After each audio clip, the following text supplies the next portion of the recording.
Get ready, get set. Haha! Today's Bible story has action, drama, and a really, really, really sharp weapon. Oh my goodness, What? Gruff! There's a baby here. Why do you have a sword? Oh, don't worry. It's not sharp, it's actually a toy. See? Yeah. But today's Bible story is not for the faint of heart. Why do you say that? Well, you see, in today's Bible story, Jesus is arrested. But Peter wants to use his knife to protect Jesus.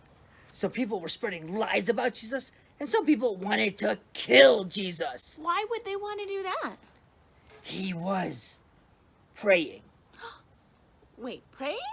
Yes, Jesus was in the garden praying when they arrested him. But why would they arrest Jesus in a garden praying? That doesn't sound like it makes a lot of sense. Remember, I said Jesus worked. People were lying about Jesus. The religious leaders wanted to kill him, so they made up lies to get him into trouble. It was all part of the evil plan. Oh, well, last week we did learn that God allows all things to happen for our good and for His glory. So I guess God was going to show His power through this tough situation. And Jesus is one of the toughest situations. He was in one of the toughest situations imaginable. He was arrested. People lied about him. And one of his very best friends, Peter, he denied Jesus. Jesus lived a sinless life, but now bad stuff happened to Jesus. But remember, all of this wasn't an accident. It wasn't a surprise. Jesus went through all the bad things to save us.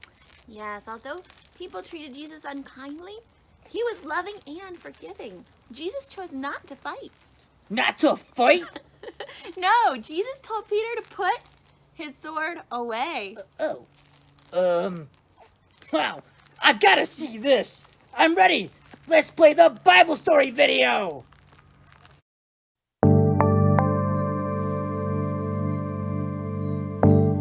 Jesus came with his disciples to a garden called Gethsemane. He said to them, "Sit here while I go over there and pray."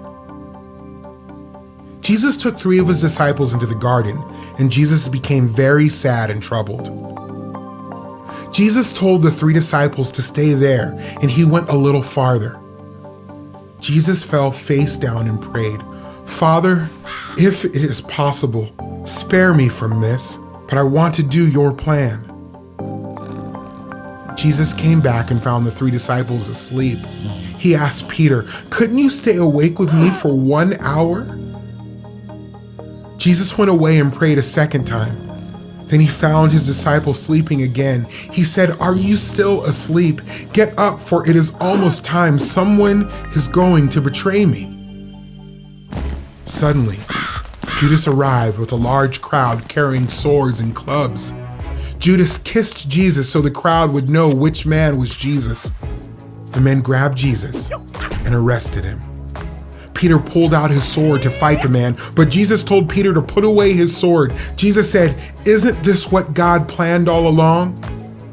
Jesus' followers ran away, but Peter stayed nearby to watch. The men who arrested Jesus led him to the house of Caiaphas, the high priest. The religious leaders wanted a reason to kill Jesus, but they couldn't find one. The high priest asked, "Do you have anything to say? Are you the Messiah, the Son of God?" Jesus replied, "Yes, that's right." The high priest said, "Aha! He has spoken against God." Caiaphas and the religious leaders did not want to believe that Jesus is God's son. They said Jesus was lying, but Jesus was telling the truth. The crowd said, "He deserves to die." They spit in Jesus' face and hit him. A servant saw Peter and asked, "Aren't you one of Jesus' disciples?" "No, I'm not," Peter said. Twice more, as Peter watched what was happening to Jesus, someone asked him if he was a follower of Jesus. Peter lied. "No," he said, "I don't even know him." The next morning, the religious leaders decided how they would kill Jesus. Then they took him to Pilate, the governor.